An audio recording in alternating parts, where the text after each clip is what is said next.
Inirekomenda ng Department of Labor and Employment sa Interagency Task Force na paikliin pa ang quarantine period ng mga umuuwing overseas Filipino workers o OFWs, lalo na ang mga may kompletong bakuna.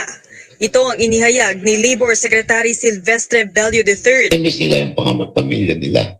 Ngayon, uwi lang para mabisita yung kanilang pamilya. Usually, bibigyan sila ng 1 month, 1 month vacation. Eh kung ipa-quarantine mo yan ng maximum of 10 days, tas yung travel nila, abutin na lang ng 15 días ang kanilang bakasyon. Kung nabakunahan na, yun ang pinakuusap ko. Kapag nabakunahan na, pagdating, iswa mo na. At pagka naging negative, pauwin mo na. Sinabi pa ni Bello na kung mayroong hakbangin na bigyan ng investors ng mas maikling quarantine period, ngayon din sana sa mga OFWs. If you can do that to investors, itong mga OFWs natin, mas malaki ang investment nila. They're talking of billions na binibigay sa ating ekonomiya. Kaya hopefully, mapakinggan tayo ng IATF. Ibababa man lang nila from 10 to 5 or 10 days. Okay na sa akin. Sa ilalim kasi ng kasalukuyang protocol, kinakailangang mag-isolate ang mga darating na OFWs sa ika-7 araw, saka naman isa sa ilalim sa swab test at maghihintay pa ng resulta. Kapag nagnegatibo ay saka pauuwiin sa kanilang home provinces sa ika-10 araw. Para sa kalihim, masyadong mahaba ang araw na gugugulin ng mga OFWs para dito. I have a question from DOH. Actually, Mr. Chair, for IATF sana, but since they're not here. The Guzman is okay. here. Okay. Sir, we heard po kasi na the other day, the IATF approved a resolution that fully vaccinated professionals, and I think there's a handful of them from overseas will be allowed to enter and be quarantined only for 7 days.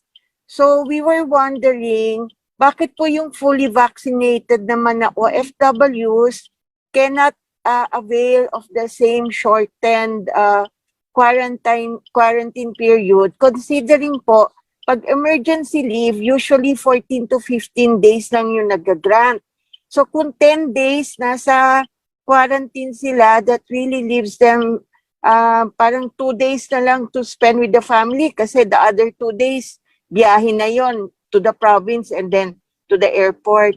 So, and yung isang concern po namin, Mr. Chair, magpapasko na po sa July, usually doon sila nagpa-file ng leave para for their Christmas vacation. So, we do hope, we are seeking a dialogue with the IATF so we can come up with a better way to manage. Kasi, syempre, ang laki na po ng ginagastos ng OFW for rebooking ng tickets. Ang dami nang umiiyak dahil sa expense involved. So, yun po about the IATF order allowing a few individuals from abroad to a 7-day quarantine kung fully vaccinated. Why can't that apply also to our OFWs if we're talking about the same science and medical findings? Thank you, Mr. Chair. Dr. De Guzman, you may answer. Yes, Mr. Chair, we'll have to check, but the current IATF resolution is as follows po. Those who have been fully vaccinated here in the Philippines, going outside and then coming back po, will be subjected to the 7-day quarantine. However, those who have been vaccinated outside, this is being studied po, Ma'am Ople, by our small working group. The current challenge po, to be quite frank, is the capacity of our country po to validate yung kung talaga nga pong fully vaccinated po, no, yung mga papasok po sa atin. No? Yan po ang inaayos ng ating DICT at ang ating Bureau of Quarantine, no? Para nga po kung may darating po, magpe-presenta tayo ng vaccination card na fully vaccinated po tayo. Mas madali po yung verification process po natin. Yan po yung inaayos po ngayon ng ating small and technical working group para nga po tama po kayo, no, we can move forward and those that are coming from outside will be able to have the same quarantine, no, enjoy the same quarantine and isolation protocols as those who have been fully vaccinated here po in the Philippines. We apologize if it may seem to be taking long, but I think yan po yung inaayos na yung technology, the digital technology and innovations to ensure po these are all validated, verified po ng mga vaccination status po. We'll update po, Mr. Chair, because there will be a meeting next week regarding this new protocols po na ipapropose po namin for our fully vaccinated individuals. Mr. Chair, Dr. Loreche, yeah, quickly lang. I just Enjoy want to point, yes po, I just want to point out that it was Secretary Galvez who told the senators yesterday during the Senate Committee of the Whole. He admitted that there was an IATF resolution recently ordered, I think just the other day, allowing professionals in, I think, very technical industries, basta fully vaccinated, they can have a quarantine of 7 days. Mr. Chair, we'll have the check. Apologies po, Ma'am Oplin. I'm only familiar with this other resolution. We'll have that check po and we'll get back po to the committee, Mr. Chair. Thank you po. Thank you po, Mr. Chair. Thank you. Well done. Dr. Loreche, please. Thank you, Mr. Chair.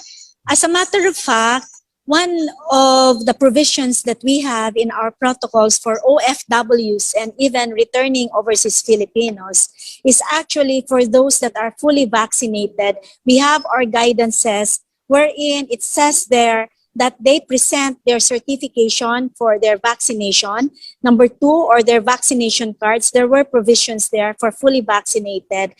And our suggestion and recommendation actually is we honor their vaccination histories already. And if they're fully vaccinated, we actually allow them, less than 7 days of quarantine, especially if they still test negative by PCR. We recognize the need for us to understand that there has to be some difference between those who are not vaccinated and those that are fully vaccinated. What is the purpose of having a vaccination program if there is no difference at all when we are treating them when they arrive here in the country?